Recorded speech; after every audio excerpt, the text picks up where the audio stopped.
Welcome to the Entre Pastors podcast on YouTube. This is a show that helps pastors think, act, and thrive as prosperous entrepreneurs.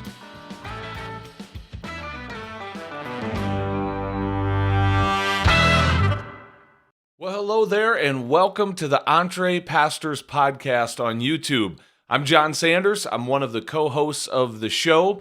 And on this episode, this is episode number 62, you're getting ready to hear me have a conversation with a gal by the name of Kay Helm. And we're going to talk about how you can do storytelling as a profession.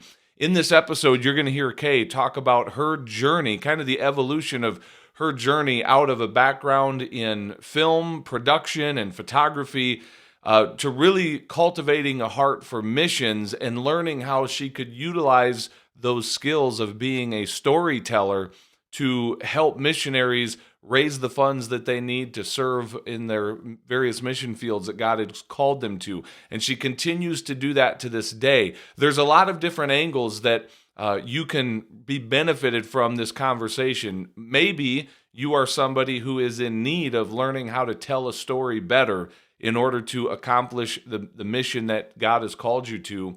Or maybe you're someone who, like Kay, can utilize the skill set and the gifting that God has given you to help tell stories for other people. And there's a lot of different directions you can go with that. So either way, I know that you've got some real value coming your way in this conversation that I had recently with Kay Helm. We're excited to share it with you. Thank you for being with us. Let's check this out. Enjoy the show. So here's what I'm hearing you say is that you had a full-time career in broadcasting and it was a little bit on hold in this season of your life, but you jump into a missions trip, you recognize a need that's there, you come back, you start a nonprofit.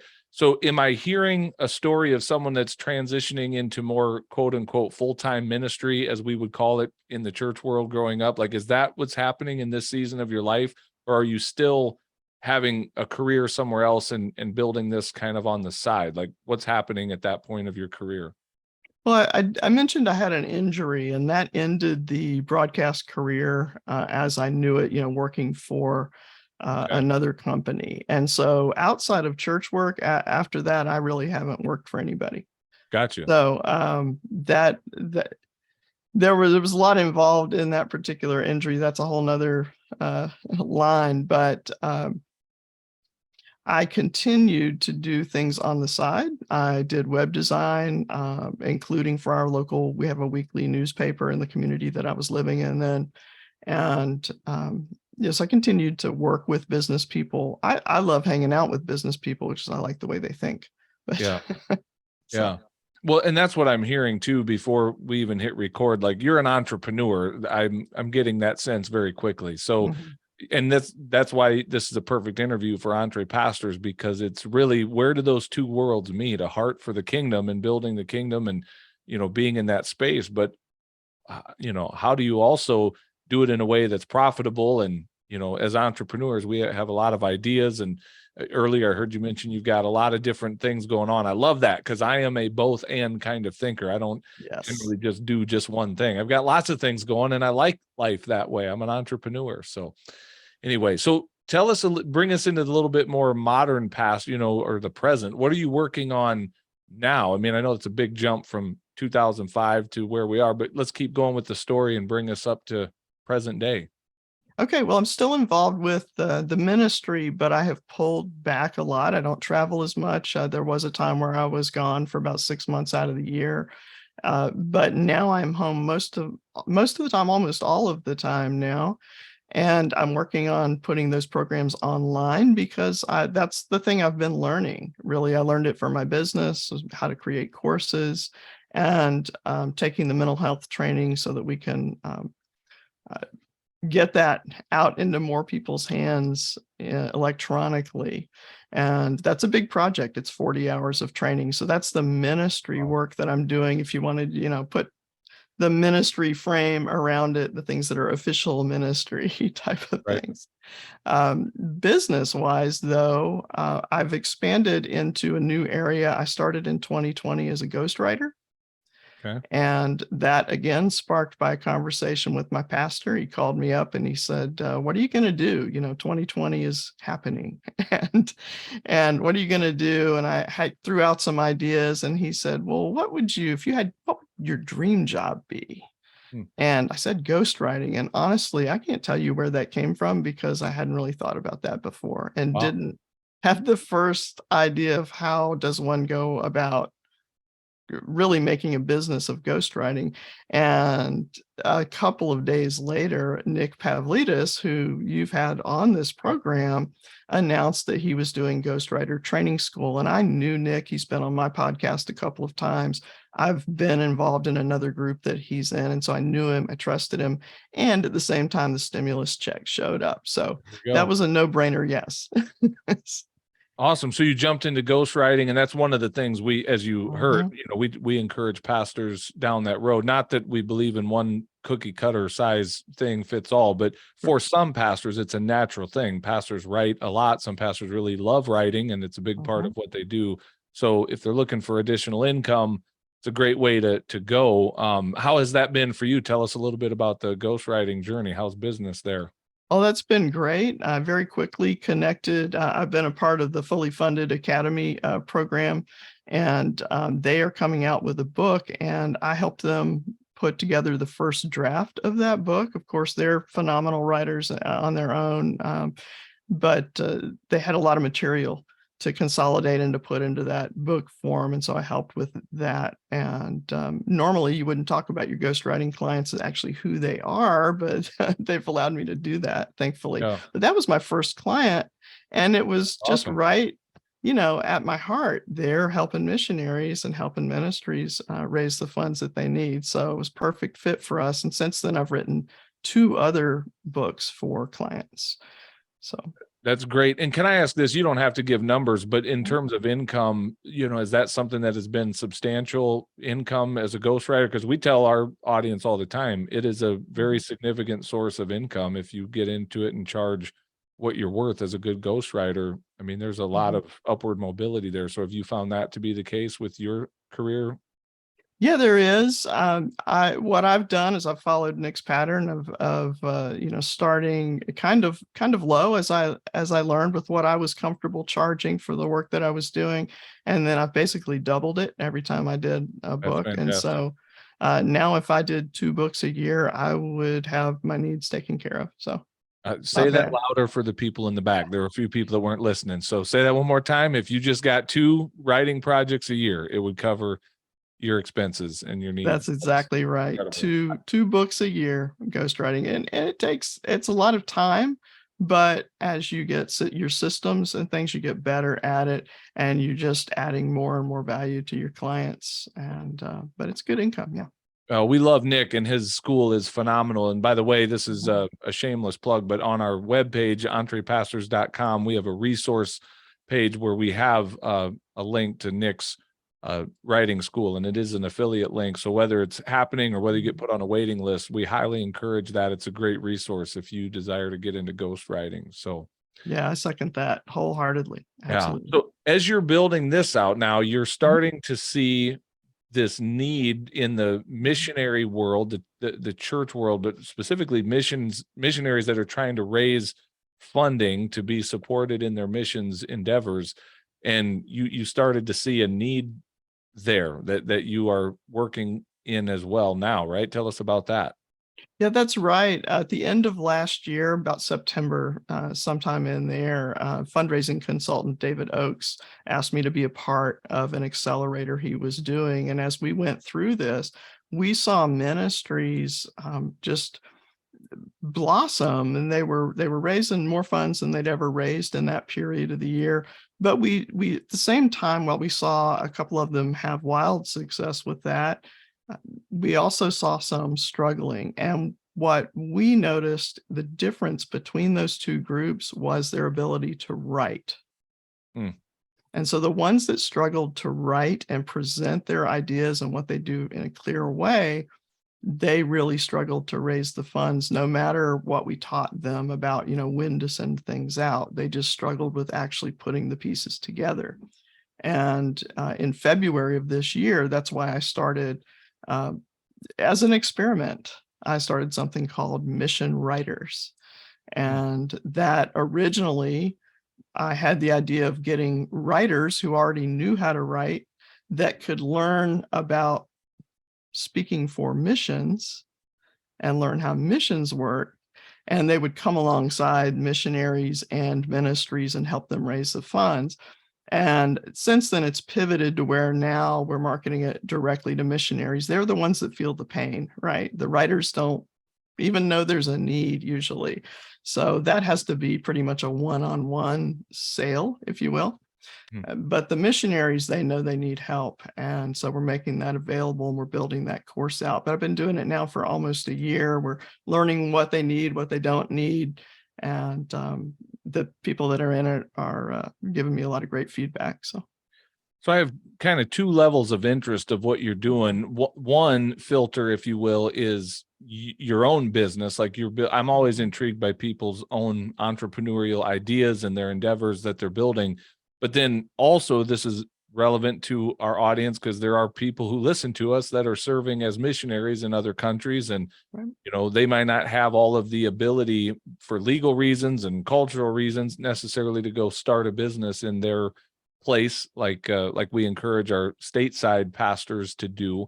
So I'm curious on both accounts because it's like both parts of that story are very applicable to our community and the people that listen to this podcast. So let's take them in that order from launch. So really, let's have a brief conversation around launching a business because that's what you're doing. I mean, really, you just keep evolving, is what I hear. You just keep evolving. It's not like there's this real clear launch necessarily, but one thing just kind of keeps morphing into the next. But you've had some experience in the past of putting courses online and selling courses online and learning from that, and now you're applying that to your own platform of this Mission Writers course.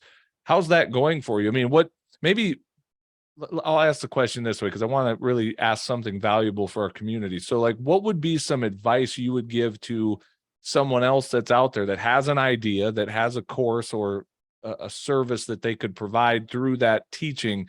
Like, what are some pointers people need to know to be in that space of selling their ideas online that are packaged in the way of a course? I think a lot of times really we get intimidated. We see everybody out there that's 2 or 3 years ahead of us. And because we're not there yet, we freeze, or there's some little piece of it that's missing that just paralyzes us. And so I would say it's really helpful to get a guide. Like I said, we have that connection with Katie Horner. She was my guide for learning how to do that. And that just helps you to move more quickly with confidence, but also the confidence in what you know, because the people behind you don't need you to know everything. You can learn right alongside them, really, as long as you just stay a couple of steps ahead of them. You don't really have to be further ahead. If you're too far ahead, you get that whole curse of knowledge thing where you're talking so far above them, you forgot what it was like to be a learner. So good. You don't need to be that far ahead. Also, you can, when you're so far ahead, it almost there's such a gap between you and the people you're wanting to serve that they look at you and go, I could never do that. Right. Because they have this perception that, oh, they're so much further. So I do think there's value in still being in that, at least remembering that scrappy startup phase of what it was like to be in that place of, hustle and hunger at times, because it makes you very much more relatable to the people you're trying to serve. It's good. You think too about positioning yourself, as a guide more than as an expert. You may be an expert because it's good to have an expert guide, right? But a guide also implies you have that relationship that I'm going to be able to communicate with you and meet you in your place of need. And that's a great thing for your customers. Your customers are looking for a guide, I think, more than an expert. Yeah, that's really good. And by the way, I just want to ditto what you said about the value in getting a guide. If you want to do anything, I don't care what it is you're launching or starting, if you can have somebody that has been there, done that, or is at least a couple steps ahead of you and will let you walk beside them, man, there's such value. They can help you vent the problems that they had, or sidestep some of the landmines they might have stepped on. And it's just, there's value in that. So let me ask you this, Kay, because one thing I admire about your story, I'm getting a sense that you don't hesitate to make investments into your growth and development. And I see this a lot. This is one of the things that annoys me about our community. We're trying to help people do better financially, but it's that very need, their need for that causes them to have some real limiting beliefs around paying for a guide, because they, maybe have this expectation that, well, it should be free because I'm a pastor and I'm doing the Lord's work, and I don't have any money. So therefore, how about you just give it to me? And we don't just give stuff away much of the time, and we give a lot, but at the same time, we charge for some of our services and we make no apology for it. So what advice would you give to that person that, that you're telling they need a guide, but they say, well, I found a guide, but the guide wants money. The guide wants me to pay them for their program, their coaching course, whatever. What advice would you give to that person that's in need of the guide? Well, certainly you want to make sure you're making a wise investment. So make sure you have the right guide. Pray about it. Yeah. We do that. We have someone who will advise us in the right way, and we go directly to him and we ask his advice, and we go where he leads, right? But Oh, um, if you're struggling with that, can I pay for it? I'll give you an example. We have the program that I talked about, the fully funded program for missionaries, and the price point on that is actually pretty low. But they actually studied, and if they gave it away, people never showed up for anything. yep. They didn't open up the library. It doesn't cost you anything. You're not that motivated really to see it through. Yep. I put pressure on myself when I started Mission Writers in February of this year. Katie was launching her Master Teacher Accelerator program, and it's a higher priced offer. And it was a stretch for me to make that type of investment. Mm-hmm.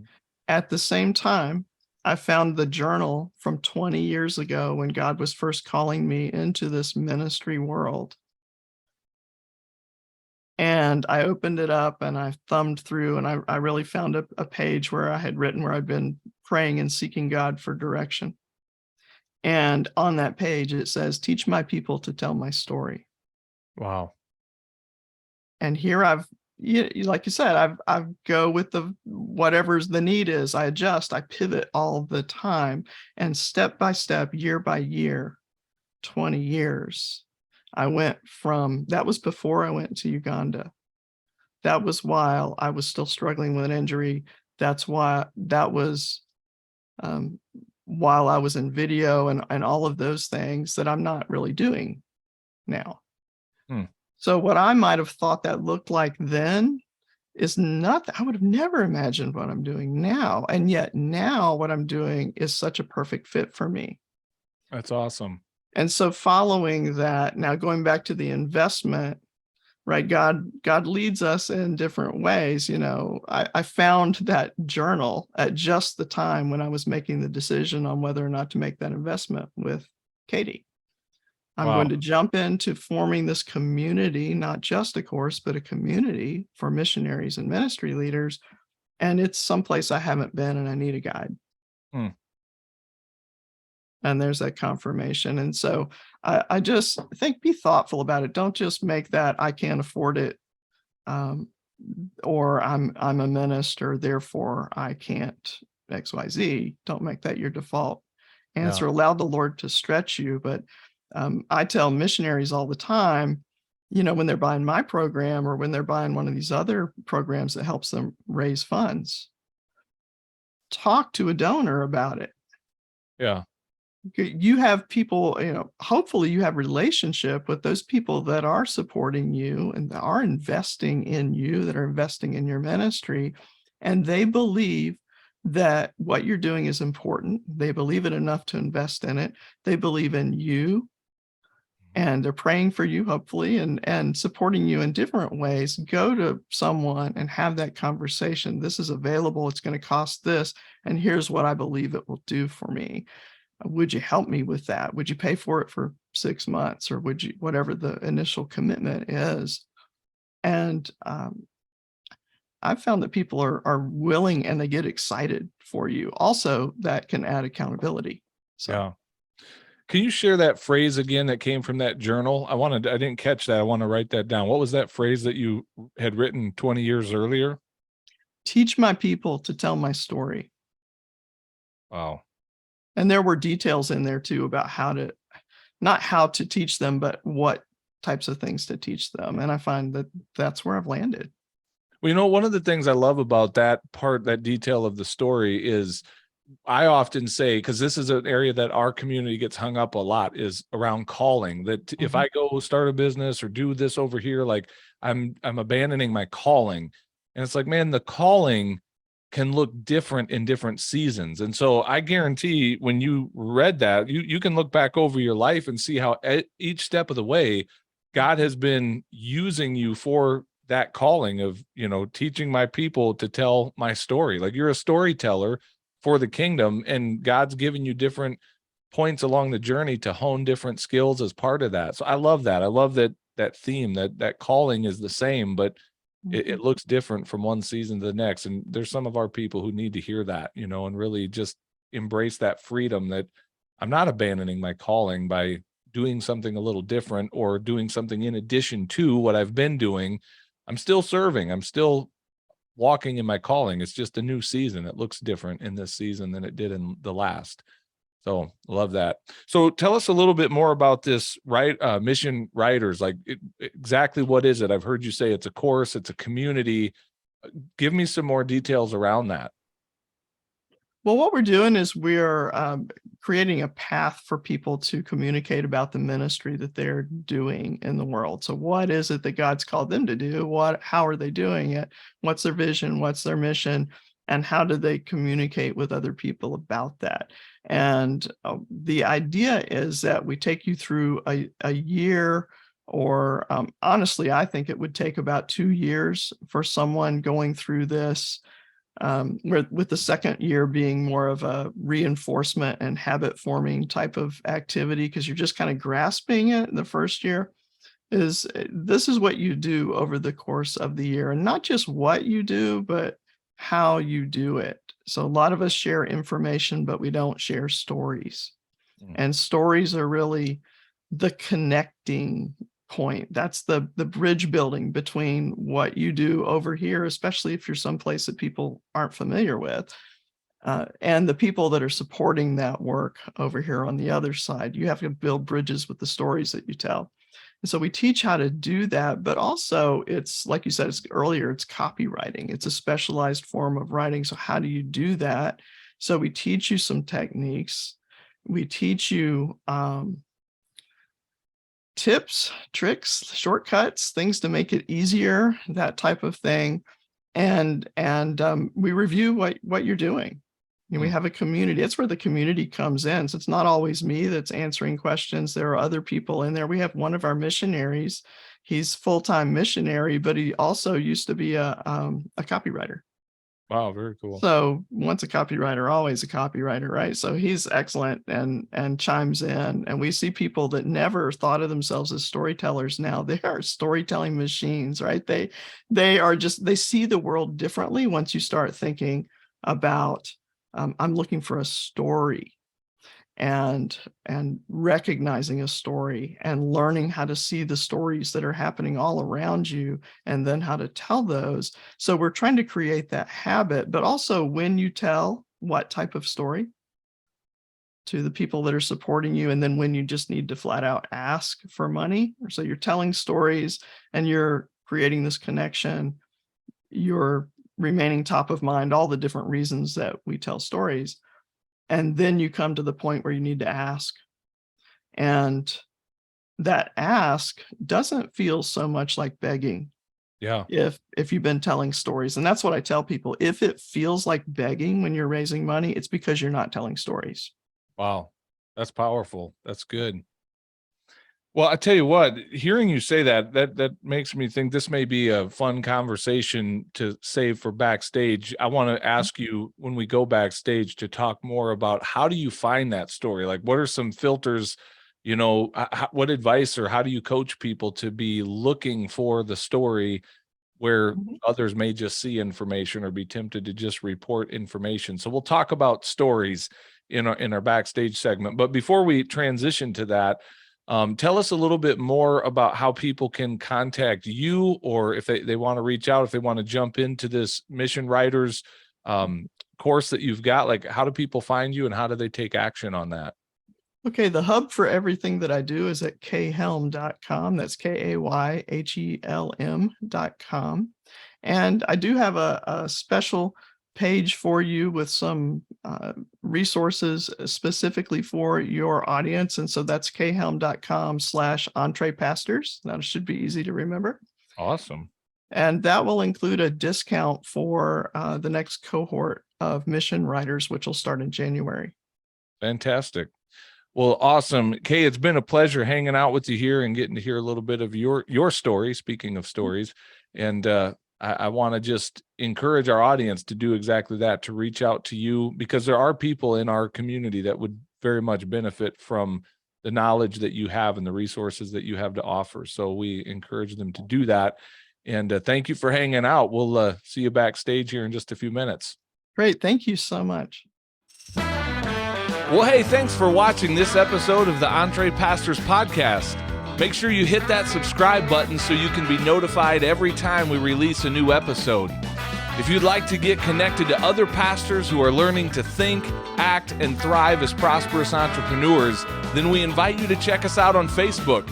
Just search for the Entre Pastors Connect group, answer a few of our simple questions there, and we'd love to include you in the conversations. And if you're really ready to go to the next level, then we invite you to join our Entre Pastors membership community.